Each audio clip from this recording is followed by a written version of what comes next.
way. Imagine an ordinary German citizen in the late 20s, early 30s. His situation is, in an abstract way, the same as that of a small child.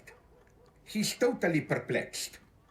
Social authority, symbolic order is telling him you are a German worker, banker, whatever. But nothing functions. What does society want from him? Why is everything going wrong? The way he perceives the situation is that newspapers lie to him. He lost his work because of inflation. He lost all his money in the bank. He sees moral degradation and so on. So what's the meaning of this all?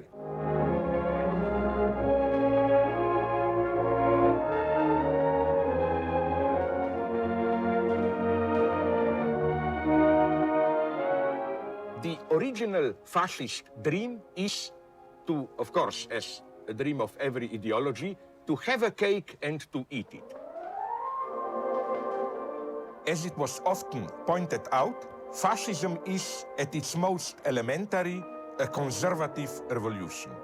Revolution, economic development, modern industry, yes, but a revolution which would nonetheless maintain or even reassert a traditional hierarchical society.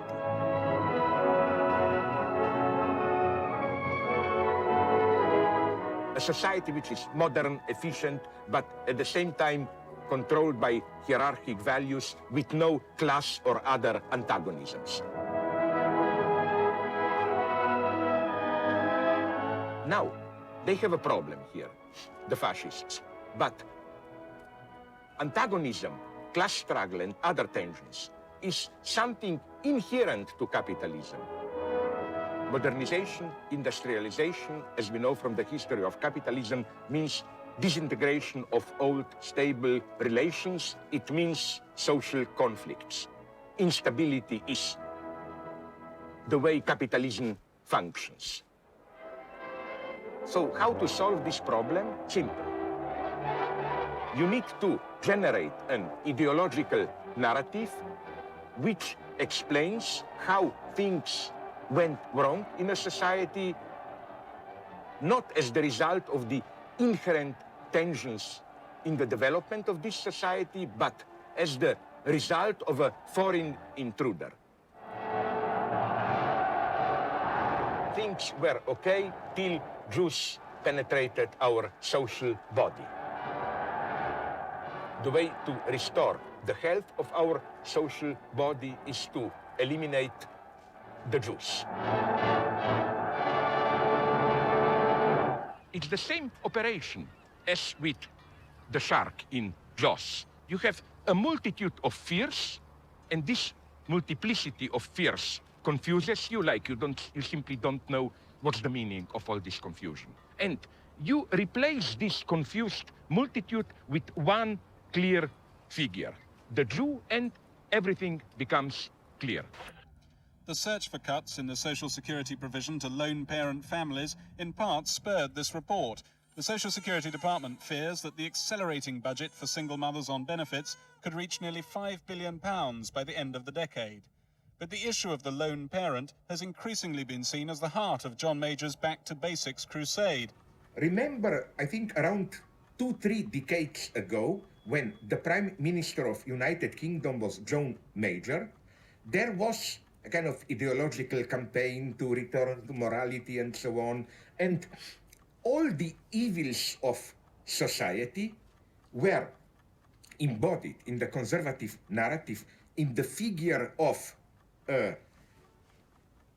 unemployed single mother. Like, there is violence in our suburbs, of course, because single unemployed mothers cannot take care of their children, don't properly educate them, and so on. We have lack in our budget, not enough money, of course, because we have to support unwed single mothers, and so on and so on. In an ideological edifice, you need some pseudo-concrete image like this to fixate your imagination. And then this image can mobilize us.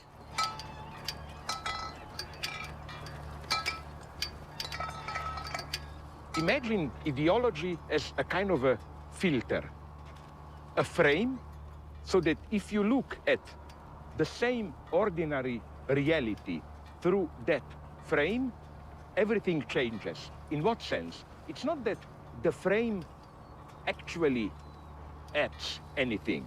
It's just that the frame opens the abyss of suspicion.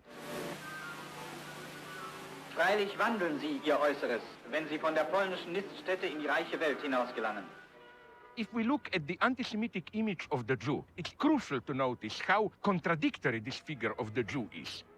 Der Relativitätsjude Einstein, der seinen deutschen Hass hinter einer obskuren Pseudowissenschaft versteckte. Der Jude Kestenberg betreute im preußischen Kultusministerium die deutsche Musik. Jews are at the same time extra-intellectual, like mathematicians, whatever, and vulgar. Auf Deutsch gesagt, die jüdischen Behausungen sind unsauber und verwahrlost. Not washing regularly, Der Jude Schöpflin wurde bei seinem Besuch in Berlin von einer begeisterten Menge begrüßt. seducing innocent girls all the time, and so on and so on. Es lässt sich nicht leugnen, ein Teil des deutschen Volkes applaudierte damals ahnungslos den zugewanderten Juden, den Todfeinden seiner Rasse. Wie war das möglich? Natürlich wissen sich diese Ghetto-Juden zunächst noch nicht richtig in den sauberen europäischen Anzügen zu bewegen. Etwas besser können es diese Berliner Juden. Ihre Väter und Großväter haben zwar auch noch im Ghetto gelebt, aber davon merkt man nun äußerlich nichts mehr. Hier in der zweiten und dritten Generation hat die Assimilation ihren Höhepunkt erreicht. In allen Äußerlichkeiten versuchen sie, es dem Gastvolk gleich zu tun. Und instinktlose Völker lassen sich von dieser Mimikrie täuschen und betrachten sie tatsächlich als ihresgleichen. Darin liegt die ungeheure Gefahr. Denn auch diese assimilierten Juden bleiben immer Fremdkörper im Organismus ihres Gastvolkes, so sehr sie ihm äußerlich ähnlich sehen mögen. This is typical for racism. You try to imagine how the other enjoys all the secret orgies or whatever, because in racism, the other is not simply an enemy. Usually, it is also invested with some specific perverse enjoyments, or in an inverted way, the other can be someone who tries to steal from us our enjoyments, to disturb, as we usually put it, our way of life. We should be here very precise, not to fall into the usual trap of disqualifying all elements out of which the Nazi ideological edifice is composed, to disqualify all them as proto-fascist. We should never forget that the large majority of these elements, which we today associate with fascism, were taken from the workers' movement. Heil, Arbeitsmänner! This idea of large numbers of people marching together, this idea of strict bodily discipline as our duty. The Nazis directly took this over from social democracy, from the left. Let me just take some other central concepts of the Nazi worldview. The solidarity of the people. My God, there is nothing bad in this notion as such. The problem is solidarity to what kind of people? If by people you mean Volksgemeinschaft, the organic community of people, where then the enemy is automatically the foreign intruder, in this case we are in Nazism. The crucial thing is to locate ideology where it belongs. Let's take a clear example. The well-known song, Tomorrow Belongs to Me, from the film Cabaret. The sun on the meadow is summery warm. The stag in the forest runs free. Some of my friends, after seeing the film, Bob Fosse's Cabaret, thought that after they heard this song, they finally understood what at its deepest as to its emotional impact what fascism is. But I think this precisely is the mistake to be avoided.